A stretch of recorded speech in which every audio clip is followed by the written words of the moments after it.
Olá pessoal, meu nome é Luiz e neste vídeo eu vou abordar o tema estilos de aprendizagem ou perfis de aprendizagem. E este tema trata das preferências dos estudantes quanto aos estímulos usados na sua aprendizagem. Bom, de que forma que os estudantes aprendem? Nós temos diversas formas aí, diversos formatos de como apresentar conteúdos aos estudantes, como desenvolver conhecimentos, como textos, esquemas, vídeos, explanações, práticas, projetos, debates. Também temos diversas metodologias que são utilizadas no processo de ensino-aprendizagem. E a teoria, né, dos estilos de aprendizagem, ela sugere que as pessoas têm preferências distintas na maneira como absorvem e processam informações. E aí surgiram alguns modelos que tentam descrever essas preferências. Então nós temos diferentes modelos aí sobre esse conceito de estilos de aprendizagem ou perfis de aprendizagem. Um desses modelos mais conhecidos é o Felder-Silverman. E esse modelo ele divide em 4 dimensões para analisarmos essas preferências dos estudantes. Na primeira dimensão, vai classificar o estudante entre sensorial ou intuitivo. O estudante ele seria sensorial se ele for um pensador concreto, prático, orientado a fatos e procedimentos. Ou ele seria intuitivo se ele for um pensador abstrato, inovador, teórico. Em uma outra dimensão, o estudante ele vai ser classificado entre visual ou verbal. Ele seria visual se ele tiver a preferência por representações visuais, como imagens, diagramas, gráficos, ou ele seria classificado como verbal se ele tiver preferências por explicações escritas ou faladas. Em uma outra dimensão, o modelo Felder-Silverman ele vai classificar o estudante entre ativo ou reflexivo. O estudante ele seria ativo se ele prefere experimentar e trabalhar em grupo, ou reflexivo se ele prefere refletir, trabalhar sozinho, ou com um colega com mais afinidade. E nós temos ainda uma outra dimensão que classifica o estudante entre sequencial ou global, né? Ele seria sequencial se ele tem um processo de pensamento linear, se ele aprende em pequenos passos, ou ele seria global se ele desenvolve o pensamento de forma holística e aprende com saltos. Então esse é um modelo Felder-Silverman, ele é um modelo um pouco mais complexo, né? E eu vou mostrar um modelo um pouco mais simples, que é o que acaba sendo mais aplicado. Nós temos o modelo VARC.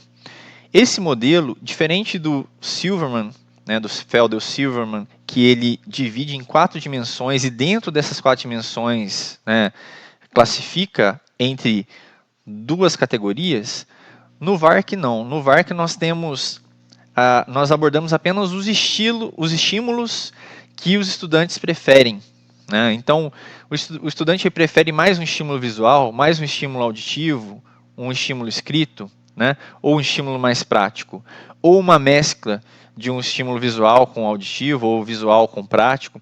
Então, o modelo VARC ele vai tratar apenas das categorias dos estímulos e tentar elencar quais estímulos têm a maior preferência, né? O estudante tem a maior preferência.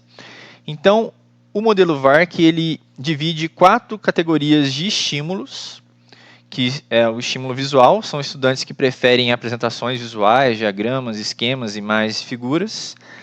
O estímulo auditivo, são estudantes que aprendem melhor a ouvir ou receber instruções verbais. O estímulo escrito, que são estudantes que preferem estudar tomando notas ou realizando leituras. E o estímulo sinestésico, que são estudantes que aprendem melhor através da experiência prática. Então, esses 4 tipos de estímulos poderia aí descrever as preferências dos estudantes, que não necessariamente, né, teria uma única preferência, mas sua preferência pode ser dividida entre esses estímulos, mas, né, com certeza, alguns desses estímulos o estudante tem uma maior preferência em relação aos outros. O modelo VARC, para vocês terem uma ideia, né, ele está disponível aí no site varklearning.com e lá você tem um questionário que você pode testar as suas preferências. E eu realizei esse questionário, né, e aqui está a minha pontuação. Então eu fiz aqui 16 pontos quanto aos estímulos visuais, 6 pontos nos estímulos auditivos, 3 nos estímulos escritos e 12 no sinestésico, né, que seriam os estímulos práticos. Então, de acordo com essa pontuação, a minha preferência de aprendizagem seria por estímulos visuais e práticos, né? Mas né, essa pontuação ela depende, né, muito aí das suas preferências, e também tem algumas questões que não são tão simples assim que eu vou comentar com vocês aí nos próximos slides. Bom, quais são os pressupostos aí desses estilos de aprendizagem? Eu mostrei para vocês 2 modelos, nós temos outros modelos, né? Mas quais são os pressupostos?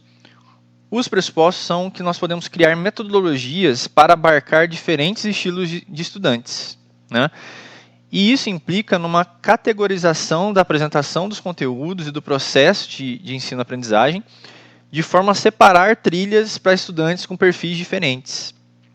Então, se um estudante ele tem ali um perfil mais escrito, eu preparar um material mais adequado para esse estudante, né? Se o estudante ele tem um perfil mais prático, preparar um material mais adequado para esse estudante. Então, esse seria alguns desses pressupostos, né? Ou verificar na minha turma, na minha classe, qual é o maior perfil de estudantes e tentar customizar a minha metodologia, os meus conteúdos, a apresentação dos meus conteúdos para atingir melhor esse grupo de estudantes, né? Então, esses seriam alguns dos pressupostos. Porém, não é algo tão simples, né? Nós temos algumas questões a se pensar. Bates explica que adaptar a metodologia às preferências dos estudantes não é algo tão simples. Por quê? Porque existem disciplinas que demandam certas metodologias, e as características de algumas disciplinas não permitem muita adaptação. Então, seria parte do aprendizado do aluno desenvolver habilidades que fogem da sua zona de conforto, né?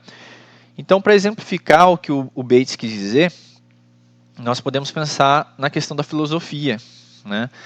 Às vezes, o aluno não tem um perfil de pensamento abstrato, pensamento holístico, mas é parte do objetivo da filosofia desenvolver esse pensamento abstrato. Então, eu não posso simplesmente adaptar o conteúdo da filosofia para o pensamento concreto, né? Pensando aí naquele modelo do Felder-Silverman, né? Da mesma forma, nós temos a geometria, que ela não pode abrir mão dos seus modelos visuais. Então, se o aluno ele prefere, por exemplo, estímulos escritos, enfim, auditivos, a geometria ela tem uma certa característica, uma especificidade, que eu não consigo fazer uma adaptação sem, de certa forma, prejudicar aí a metodologia própria da disciplina. Bom, então não é algo tão simples. Qual que seria então o melhor caminho? Sem dúvida, não é fácil pensar nos estilos de aprendizagem como uma regra, como uma forma que vai me nortear a minha metodologia, a minha apresentação dos conteúdos, mas os estilos de aprendizagem nos fazem refletir, que os alunos eles têm preferência, eles aprendem de forma diferente. Então, Bates ele afirma que o desenvolvimento de várias versões de cursos para diferentes estilos tende a ser impraticável na maioria dos casos. Então, é melhor a gente evitar combinar mídias com os diferentes estilos, mas uma ideia que pode ser um caminho e que ajuda a gente a atingir esses diferentes perfis de estudantes é desenvolver uma gama de mídias, uma ampla gama de mídias, diversificar os estímulos que a gente usa nos nossos materiais durante o nosso curso, o nosso projeto. Porque, sem dúvida, se a gente diversificar com textos, diagramas, vídeos, quando possível, experiências práticas, nós vamos estar conseguindo atingir esses estudantes com diferentes perfis. De alguma forma, a gente vai atender melhor esses estudantes. Então, uma ideia seria as mídias ricas. Isso, a tecnologia, ela nos dá mais possibilidade para o desenvolvimento dessas atividades que combinam diferentes tipos de mídia. Então, combinando textos, figuras, ligações, tecnologias, enfim, nós criamos mídias ricas e, ao diversificar as mídias, nós conseguimos atingir melhor esses estudantes com diferentes perfis. E aí eu deixo aqui, por fim, algumas perguntas. Qual o seu estilo de aprendizagem? qual o estilo de aprendizagem que você acha que seus alunos aprendem mais? E aí vocês podem fazer o teste VARC, né, aí no site, e verificar se esse teste está coerente com o que você conhece, né, sobre você, se você acha que realmente, né, a pontuação aí quanto aos estímulos, né, visuais, auditivos, enfim, se elas correspondem à maneira que você realmente desenvolve melhor, aprende melhor, né, nos seus estudos, ok? Bom, era isso que eu queria abordar com vocês. Aguardo vocês nos próximos vídeos. Até mais.